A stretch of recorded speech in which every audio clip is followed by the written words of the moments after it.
Kelebihan dari metode ini adalah bisa mengerjakan 3 variabel sekaligus. Langsung saja saya akan mengerjakan soalnya. Sebagai contoh yaitu maksimum Z sama dengan 3x1 ditambah 5x2. Untuk batasan atau constraint, di sini terdapat 3 batasan, yaitu untuk batasan 1, x1 kurang dari atau sama dengan 14. Batasan 2, 3x2 kurang dari atau sama dengan 15. Dan untuk batasan 3, 6x1 tambah 5x2 kurang dari atau sama dengan 30. Nah, langsung saja ke langkah awalnya, yaitu mengubah fungsi tujuan dan batasan-batasan. Pada fungsi tujuan tadi kan sudah kita tentukan, yaitu Z sama dengan 3x1 ditambah 5x2. Nah, diubah menjadi Z kurang 3x1 dikurang 5x2 sama dengan 0. Nah, untuk pada fungsi batasan, itu diubah menjadi kesamaan dan ditambah select variabel. Select variabel ini adalah variabel tambahan yang mewakili tingkat pengangguran atau kapasitas yang merupakan batasan. Nah, pada batasan 1 yaitu x1 kurang dari atau sama dengan 14. Nah, diubah menjadi x1 ditambah x3 sama dengan 14. Untuk batasan 2 yaitu 3x2 kurang dari atau sama dengan 15 menjadi 3x2 ditambah x4 sama dengan 15. Dan untuk batasan 3 yaitu 6x1 ditambah 5x2 kurang dari atau sama dengan 30. Nah, diubah menjadi 6x1 ditambah 5x2 tambah x5 sama dengan 30. Nah, x3, x4, dan x5 nya inilah yang merupakan select variabelnya. Langkah kedua yaitu menyusun persamaan-persamaan di dalam tabel. Pada tabel pertama yaitu simplex yang pertama. Dalam x1 nilainya itu kan min 3. Nah, min 3 itu diambil dari fungsi tujuan yang sudah ditentukan nilainya yaitu min 3. Dan untuk x2 nya itu kan min 5. Nah, untuk x3, x4, dan x5 nya itu nilainya 0 karena pada fungsi hanya menentukan x1 dan x2. Dan pada batasan 1 nilainya 1, x2 nya tidak ada jadi 0, x3 1, x4 nya 0, x5 nya juga 0. Begitu juga pada batasan 2 yaitu x1 nya 0, x2 nya 3, x3 nya 0, x4 nya 1, x5 nya 0. Dan untuk batasan 3 yaitu x1 nya 6, x2 nya 5, x3 nya 0, x4 nya 0, dan x5 nya 1.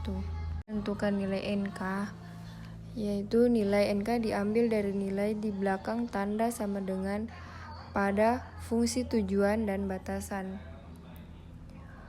Tujuan kan nilai Z nya itu sama dengan 0. Dan untuk batasan sama dengan 14, batasan 2 sama dengan 15, dan batasan 3 sama dengan 30. Setelah menyusun persamaan-persamaan dalam tabel, langkah selanjutnya menentukan kolom kunci dengan memilih angka terbesar pada fungsi tujuan yang bernilai negatif. Nah, dalam hal ini pada kolom X2 terdapat nilai min 5 yang merupakan angka terbesar yang bernilai negatif. Nah, maka dari itu pada angka min 5 ini diberi tanda segi 4 pada kolom X2. Selanjutnya, memilih baris kunci. Untuk menentukan baris kunci, terdapat pada angka terkecil pada keterangannya atau indeksnya. Nah, nilai dari keterangan indeks itu diambil dari nilai NK, dibagi dengan kolom kunci yang bernilai positif. Setelah dibagi, yang memiliki hasil atau angka terkecil, maka baris tersebut dinamakan baris kunci. Nah, langkah selanjutnya yaitu langkah 5, mengubah nilai-nilai baris kunci dengan cara membaginya dengan angka kunci.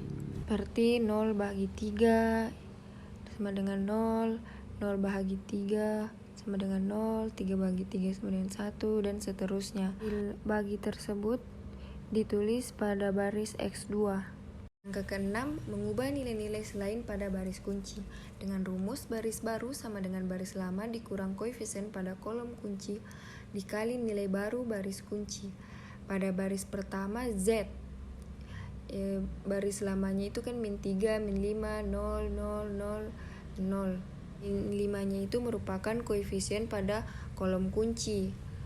Untuk baris kedua, untuk nilai baru baris kunci itu terdapat pada kolom kedua yaitu 0, 1, 0, 1/3, 0, 5. Dari baris baru atau nilai barunya yaitu baris lama min 3 dikurang dengan koefisien pada kolom kunci yaitu min 5 dikali dengan 0 sehingga hasilnya 0. Nah, begitu juga angka-angka selanjutnya dalam menentukan nilai baru. Kita buat lagi tabel pertama nilai lama dan tabel kedua nilai baru. Untuk langkah 7 melanjutkan perbaikan dengan cara pengerjaannya itu sama dengan cara langkah 5.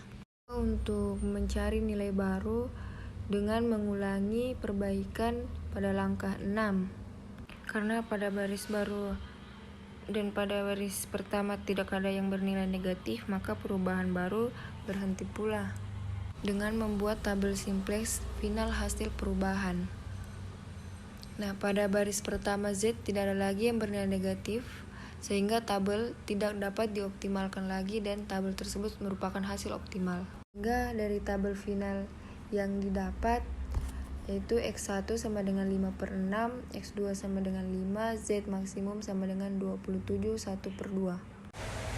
Nah, itulah tadi tutorial serta penjelasan yang dapat saya berikan dari linear programming metode simplex. Kurang lebihnya mohon dimaafkan.